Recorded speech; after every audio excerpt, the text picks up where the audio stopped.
Good morning, students. Today I will teach you what is uniform circular motion, the last topic of this chapter. Uniform circular motion is the motion in which a body or an object moves in a circle.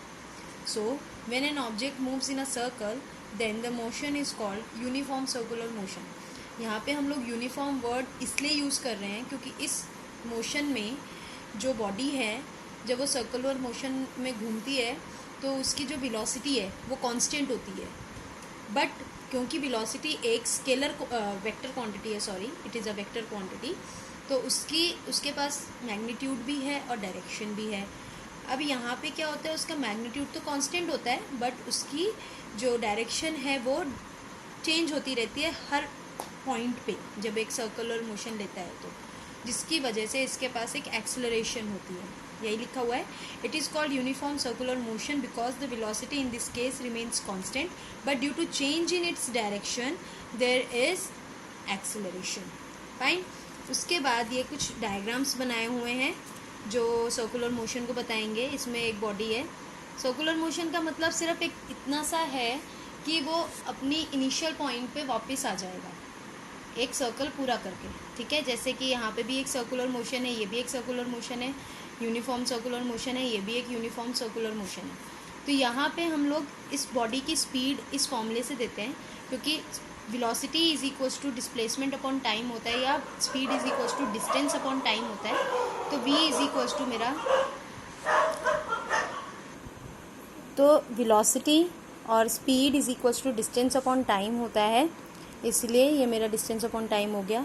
एक circular motion में जब एक body circular path लेगी तो वो जो distance travel करेगी वो उसका सर्कमफेरेंस होगा, इसलिए मैंने यहाँ पे 2πr रखा है divided by the time taken. ठीक है. अब होता क्या है यहाँ पे, the tangent drawn on circular path at a point gives the direction of velocity at that point. मतलब जब एक बॉडी सर्कुलर मोशन में घूमती है ना, टेंजेंट क्या होता है, टेंजेंट मेरी एक ऐसी लाइन होती है जो सर्कल को या किसी भी कर्व लाइन को किसी एक पॉइंट पे टच करती है. It touches at a point only, उसे हम टेंजेंट बोलते हैं. तो जो मेरी टेंजेंट है वो मुझे वेलोसिटी की डायरेक्शन देती है कि उस पॉइंट पे what is the direction of velocity. जैसे कि मेरा ये सर्कुलर पाथ है जो एक क्लॉकवाइज है. ठीक है, जैसे क्लॉक मेरी मूव करती है उस तरीके से है. अब इसके अंदर मैंने इस पॉइंट पे एक टेंजेंट ड्रॉ किया, एक लाइन ड्रॉ की जो इस पॉइंट पे इस सर्कल को टच कर रही है.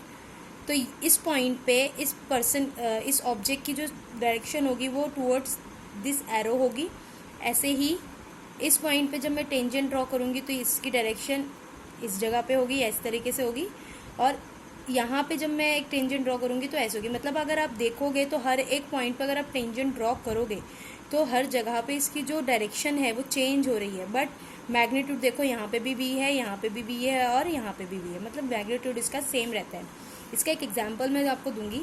जैसे आप करते भी होगे कि एक स्टोन को आपने क्या किया, रस्सी से बांधा और उसको गोल गोल घुमाया खूब तेज. ठीक है, होगा क्या, अगर वो रस्सी बीच से टूट गई तो वो सीधा कहीं पे जाके गिरता है. वो एक सर्कुलर पाथ नहीं लेता, वो एक स्ट्रेट पाथ लेता है और जाके गिरता है. क्यों? क्योंकि जब रस्सी टूटी उस पॉइंट पे उस सर्कल पाथ पे जो टेंजेंट ड्रॉ किया होगा वो उसी के अलॉन्ग जाके गिरेगी. तो वही सारी चीज़ें यहाँ पे लिखी हुई है कि a stone tied with a thread is moved in a circular path horizontally. If we carefully note on being released the stone moves along a straight line tangential to the circular path. This shows that the direction of motion changed at every point when the stone was moving along the circular path. So it is your uniform circular motion. इसके ऊपर एक question है आपके NCERT में, back exercise question number 10.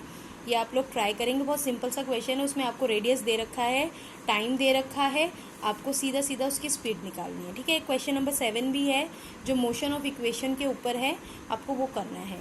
ठीक है.